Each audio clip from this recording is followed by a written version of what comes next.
Yes, next is Legender's linear equations. So we are doing linear equation with variable coefficients. Cauchy linear equations में हमारे पास क्या था, x the n d the power n, जो derivative की power है वही हमारी क्या है, x दी पावर है, सेम पावर है, n है तो n स्क्वायर है तो स्क्वायर एंड सो, और आगे कोई भी कांस्टेंट हो सकता है। नेक्स्ट क्या है, लेजेंडर्स लीनियर इक्वेशन। इसमें हमारे पास क्या है, वी हैव सम फैक्टर, एक फैक्टर है जो सेम आ रहा है पूरी इक्वेशन में, और उसकी पावर कितनी है, जितनी उसके डेरिवेटिव की है। देखो कैसे, Legendre's linear equation, a linear equation of the form. ये लीनियर इक्वेशन किस फॉर्म की है, हमारे पास P0, P1, P2, P3 so on Pn तक हमारे कांस्टेंट्स एग्जिस्ट कर रही हैं।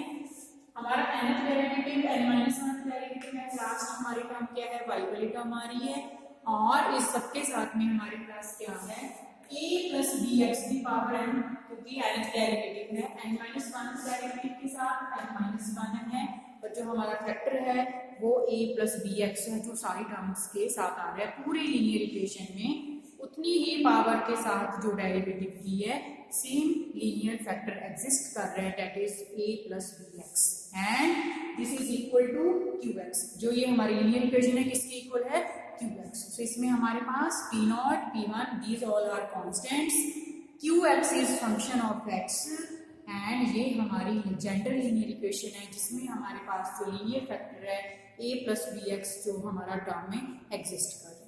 सो हमारी ये इक्वेशन लेजेंडर्स लीनियर इक्वेशन है। नेक्स्टली कैपिटल डी को हमने सिंबॉलिक फॉर्म बनाने के लिए, कैपिटल डी को हम क्या कहते हैं, जो डेरिवेटिव होता है विद रिस्पेक्ट टू x। तो हमारी इक्वेशन क्या बन गई, p0 this factor as it is capital D की power n nth derivative, next p1 n-1 जो फैक्टर की पावर है a प्लस bx की, और n-1th derivative plus on, last term में कांस्टेंट है pn, और ये सारी जो इक्वेशन है किसमें है, हमारे पास y में, n is equal to k of x, so this is our symbolic form। now next हमने कॉची लीनियर इक्वेशन में किया था x d is equal to theta, x square d square is equal to theta, theta minus 1। तो सबसे पहले हमने क्या substitute किया था, जो हमारा xd उसको हमने थीटा की फॉर्म में लिया था। सो अब इसमें हम क्या ले रहे हैं, हमारा जो कंप्लीट फैक्टर है that is a plus bx। इसमें मेरे पास x नहीं है, इसमें हमारे पास लेजेंडर्स में पूरा लीनियर फैक्टर है a प्लस bx। सो हमने क्या लिया, इसको e raise to power z, उसमें भी e raise to power z लिया था, पर सिर्फ x को लिया था, और इसमें हम किसको ले रहे हैं, a plus bx। Next this becomes z is equal to log of a plus bx। So जब log लिया तो ये क्या बन गया, z is equal to log of a plus bx। Now a plus bx D जो हमारे यहाँ पे टर्म्स एग्जिस्ट कर रही हैं, एक डेरिवेटिव के साथ क्या आ जाएगा, b थीटा, तो उसमें हमारे पास क्या आ जाएगा, ओनली थीटा, पर इसमें फैक्टर है x का कोफिशिएंट हमारे पास यहाँ पे क्या है, तो हमारे पास यहाँ पे आएगा b theta, a plus b साथ में है d इज इक्वल टू क्या आएगा, b थीटा, और यहाँ पे स्क्वायर है पावर में, फिर हमारे पास क्या आ जाएगा, b स्क्वायर। अब डबल डी स्क्वायर वाली टर्म है तो b स्क्वायर आएगा, और जो थीटा वाली टर्म है सेम जैसे क्वेश्चन में आई थी, theta theta minus 1, and what is theta, d by D Z, जो हमने डेरिवेटिव की फॉर्म में लिया है विद रिस्पेक्ट टू z। जब क्यूब होगा तो क्या आ जाएगा, b की पावर 3, और theta theta minus 1 theta minus 2 and so on.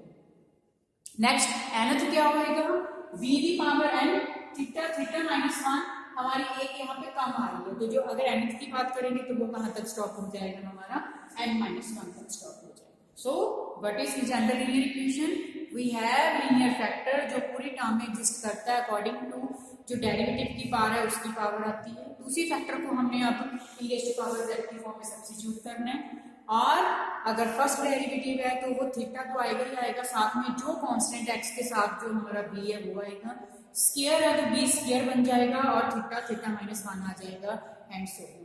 Next क्या करते हैं बेटे, जो हमने ये सब्स्टिट्यूशन की है और ये सब्स्टिट्यूशन की है, इसको हम इक्वेशन में सब्स्टिट्यूट कर देते हैं, जो हमारी थीटा में इक्वेशन आ जाती है। फिर हम उसको सॉल्व करते हैं। अगर राइट हैंड साइड पे फंक्शन है तो पर्टिकुलर सोल्यूशन आएगा, अदरवाइज हमारा सिंपल जो कम्प्लीमेंट्री फंक्शन आ जाएगा, जिससे हम सोल्यूशन फाइंड करेंगे। और lastly we again change this whole question into, जो हमने सब्स्टिट्यूशन की थी उसको दोबारा हम एक्स की फॉर्म में ही लेके आए। सो क्वेश्चन डिस्कस करते हैं। हमारे पास क्वेश्चन है solve 5 + 2x² double derivative -6 5 + 2x dy/dx + 8y = 0। सो हम ये चेक कर रहे हैं इसमें क्या ये कॉची लीजेंड्रे इक्वेशन है। सो 5 + 2x same linear factor exist कर रहा है। ये d स्क्वायर है तो यहाँ पे स्क्वायर आ रहा है, अगर 1 है तो 1 आ रहा है। This means this is A type of Legendre linear equation, और अगर नहीं होएगी तो हम उस हिसाब से उसको मैनेज करते हैं। नाउ नेक्स्ट वाला स्टेप क्या है, सिंबॉलिक फॉर्म। सॉल्यूशन क्या है इसका, सिंबॉलिक फॉर्म में क्या करेंगे, 5 + 2x², this is d square, -6 constant as it is, 5 + 2x as it is, this is first derivative, so we write this as only d + 8, और ये सारे काम है किसमें, y में, दिस इज इक्वल टू 0। तो हमारा यहाँ पे राइट हैंड साइड पे फंक्शन नहीं है, दिस मीन्स हमारे पास पर्टिकुलर सोल्यूशन नहीं आएगा, सिर्फ कंप्लीमेंट्री फंक्शन फाइंड करेंगे। नेक्स्ट क्या सब्स्टिट्यूट करना है, जो हमारा लीनियर फैक्टर है, तो हमारा लीनियर फैक्टर क्या है 5 + 2x। सो हमने 5 + 2x e⁻z किया, दिस इंप्लाइज z की वैल्यू क्या आ गई, log of 5 + 2x। नेक्स्ट क्या करते हैं, 5 + 2x तो हमने लीनियर फैक्टर की बात की थी, वो हमारा 5 + 2x d है, that is equal to theta, और x का कोएफिशिएंट यहाँ पे v था, तो यहाँ पे क्या है हमारा 2 है, तो 2 थीटा। अब स्क्वायर के लिए क्या आएगा, 2d², because v is 2, so 2d² theta -1। Next cube के लिए पर हम क्वेश्चन में देखेंगे कि हमें रिक्वायर्ड है कि नहीं, नो, हमें स्क्वायर तक ही रिक्वायर्ड है, जिसमें हम सिर्फ इतना ही बताएंगे जो हमें चाहिए उसके अकॉर्डिंग। नेक्स्ट, अब जो ये वैल्यूज है बेटे, इसको हम इन दिस इक्वेशन सब्स्टिट्यूट करते हैं, तो इसकी वैल्यू क्या आ गई, 4 थीटा -1 आ जाएगी, -6 एज इट इज, इसकी वैल्यू हमारा क्या है, only 2 theta + 8 as it is, और बाहर क्या है y = 0। Now we solve for theta, because this is quadratic in theta. जब इसको हम सॉल्व करेंगे, ये बन गया 4 थीटा स्क्वायर -16 थीटा + 8 y = 0, 4 भी कॉमन आ रहा है, मेरी ये इक्वेशन रहेगी, और यहाँ से हमारे पास थीटा की वैल्यू क्या आ गई, 2 ± √2। तो इसमें जो ये रूट है ये देखने में कॉम्प्लेक्स लगता है, but this is of the form complex root, but this is a real root, because इसमें आइटा नहीं है, ये रियल वैल्यू है। तो जनरल सोल्यूशन क्या आ जाएगा, बिकॉज पर्टिकुलर सोल्यूशन तो है ही नहीं राइट हैंड साइड पे, तो ये हमारा यहाँ पे स्टॉप हो जाएगा। y = बिकॉज हमारी इक्वेशन इसमें y = दो वैल्यूज हैं, रियल वैल्यूज हैं और डिफरेंट वैल्यूज हैं, तो दो कांस्टेंट एग्जिस्ट करके c1 c2 e⁻, पहला रूट क्या है 2 + √2, दूसरा रूट क्या है 2 - √2, और जो हमारा क्वेश्चन है वो किसमें z है, तो क्या आ गया साथ में z। तो फर्दर कैलकुलेशन क्या कर सकते हैं, e⁻2z e⁻2z दोनों में से कॉमन आ सकता है, उसको बाहर लिख लिया, और अंदर क्या रह गया c1 e⁻√2z, और दूसरी टर्म क्या है c2 e⁻−√2z। लास्ट स्टेप क्या है, लास्ट में हमें क्या करना होता है, जो हमने z = सब्स्टिट्यूट किया होता है उसको हम x की फॉर्म में लेके आते हैं। सो अगर z is log of 5 + 2x, तो हम क्या करेंगे, e⁻²z, सबसे पहले देखो e⁻z क्या था 5 + 2x, तो 2z क्या बन जाएगा 5 + 2x² c1 e⁻√2, what is z, जो हमारी z की वैल्यू है वो हम यहाँ पे सब्स्टिट्यूट कर देंगे, तो हमारा ये रिजल्ट आ जाएगा। So we are substituting complete linear factor, then according to जो फैक्टर है उसके साथ जो d लेते हैं तो b थीटा आ जाता है, b² के लिए जो थीटा स्क्वायर वाली टर्म है उसमें क्या आ जाता है b² theta -1, according to question substitute करके solve for theta, lastly change question in x। Another question, we have questions of the type 1 + x² d² + 1 + xd + 1, और बाहर क्या है y, और राइट हैंड साइड पे हमारे पास क्या है 4 cos of log of 1 + x। ये हमारा कंप्लीट टर्म है जिसमें राइट हैंड साइड पे फंक्शन है, जिसमें हम पर्टिकुलर सोल्यूशन के लिए भी सॉल्व करेंगे. सो this is legendary equation. Yes, because एक जो फैक्टर है 1 + x वो सेम फैक्टर एग्जिस्ट कर रहा है, और अगर d स्क्वायर है तो वो स्क्वायर है, सिंगल है d तो हमारा उसकी पावर भी 1 आ रही है, and so this means this is Legendre linear equation. We can apply Legendre method. So हमने क्या किया है कि ये सिंबॉलिक फॉर्म है. So we substitute linear factor. So linear factor मेरा क्या है 1 + x. क्या सब्स्टिट्यूट करते हैं, this is equal to e की power z. This mean z क्या बन जाएगा log ऑफ 1 + x बनेंगे. नेक्स्ट, अगर सिंपल फंक्शन डी है तो थीटा करेंगे, बिकॉज यहाँ पे हमारा a + bx होता है और मेरा b यहाँ पे क्या है 1, तो यहाँ पे 1 थीटा आ जाएगा, that is equal to 1.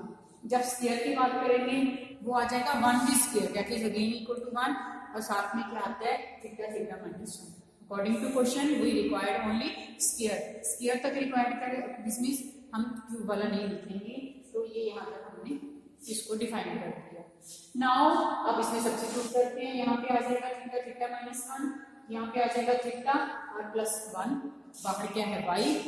Yes, right hand side पे भी हम इसी हिसाब से जैसे हमने इसको z में चेंज किया सेम उसमें सॉल्व करेंगे. ये नहीं होगा अभी राइट हैंड साइड पे फंक्शन x में चल रहा है. सो 4 cos what is log of 1 + x, this is equal to z. तो ये क्या बन गया 4 cos this complete term is equal to z. तो मेरा राइट हैंड साइड पे फंक्शन भी 4 cos z बन गया. तो अब ये हमारा पुराना क्वेश्चन बन गया. Now we solve for theta, for complementary function and then for particular solution. इसको इक्वेशन को सॉल्व किए, थीटा स्क्वायर + 1 y का आ गया 4 cos z. एक्सऑलरी इक्वेशन लिख रहे हैं तो theta square + 1 equal to 0. Right hand side वाला फंक्शन हम अभी छोड़ रहे हैं.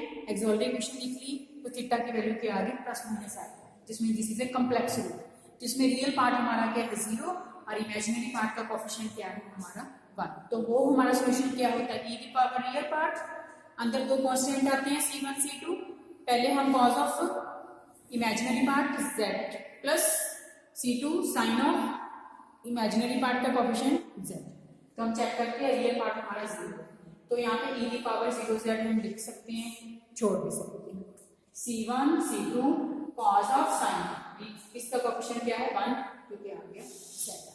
और अगर हम इसको चेंज करेंगे ये क्या आएगा c1 cos of z is log of 1 + x plus c2 z is log of 1 + x. So question को हमें दोबारा x वेरिएबल में चेंज करेंगे. नेक्स्ट पर्टिकुलर सोल्यूशन सॉल्व करना पड़ेगा बिकॉज राइट हैंड साइड पे फंक्शन है. So this is equal to 1 upon this symbolic form theta square + 1 and जो फंक्शन है 4 cos. 4 इज कांस्टेंट, इसको आगे लिख सकते हैं. So we have only 4 z. और हमारे पास cos साइन के लिए क्या रूल था, we substituted d square to minus जो हमारा अल्फा होता है अल्फा d स्क्वायर. तो यहाँ पे थीटा है हमारा, d नहीं है. थीटा की जगह पे क्या सब्स्टिट्यूट करेंगे थीटा स्क्वायर, इसका कोएफिशिएंट जेड का कोएफिशिएंट कितना है 1 d स्क्वायर, और नेगेटिव साइन आना ही आना. थीटा स्क्वायर की जगह सब्स्टिट्यूट करेंगे, माइनस साइन आएगा ही आएगा, और कोएफिशिएंट कितना है 1 d square. So this means ये हमारा क्या बन गया -1. Now 4 as it is, theta square की जगह पे -1 किया, पीछे +1 है cos of z. This is 1/0, that is not defined. This is case of failure. So case of failure में हम क्या करते हैं, पहले हम x से मल्टीप्लाई करते थे, हमारा वेरिएबल z है, z से मल्टीप्लाई करेंगे और जो नीचे टर्म है उसका लेंगे डेरिवेटिव विद रिस्पेक्ट टू जो हमारा है जो थीटा स्क्वायर + 1 है उसका डेरिवेटिव. तो हमने z को मल्टीप्लाई कर दिया, 4 एज इट इज z से मल्टीप्लाई कर दिया, cos z as it is, और ये जो टर्म थी क्या टर्म है ये थीटा स्क्वायर + 1, इसका डेरिवेटिव क्या आ गया 2 theta. Now 4/2 z as it is 1/थीटा of cos z. Theta of cos z का मतलब डेरिवेटिव, 1/थीटा का मतलब इंटीग्रेशन. सो cos z की इंटीग्रेशन हमारे पास क्या है sin z, और 4/2 का हमारे पास क्या आ गया 2. So particular solution is 2z sin z. अब इसमें हम क्या करते हैं वैल्यू सब्स्टिट्यूट कर देंगे. This is equal to 2, what is z, हमारा z क्या है, z is log of 1 + x, sin z is log of 1 + x. So this is the complete solution. Lastly general solution क्या आएगा, Y C plus Y P. जो हमारे Y C की value आई है, वाई पी की वैल्यू आई है, पहले हमने जेड की फॉर्म में लिख दिया, फिर उसके बाद जो हमने इसको एक्स की फॉर्म में चेंज की है वो वैल्यूज हमने यहाँ पे एक्स की फॉर्म में इसको इंट्रोड्यूस कर दी। So this is Legendre linear equation जिसमें सेम लीनियर फैक्टर है, उसी को हमने सब्स्टिट्यूट करना है और according to D square D cube हम उसी हिसाब से उतनी ही term B square B cube introduce करेंगे। Solve for theta. If we have right hand side function, then we solve for particular solution. Lastly, we find general solution by combining these two solutions.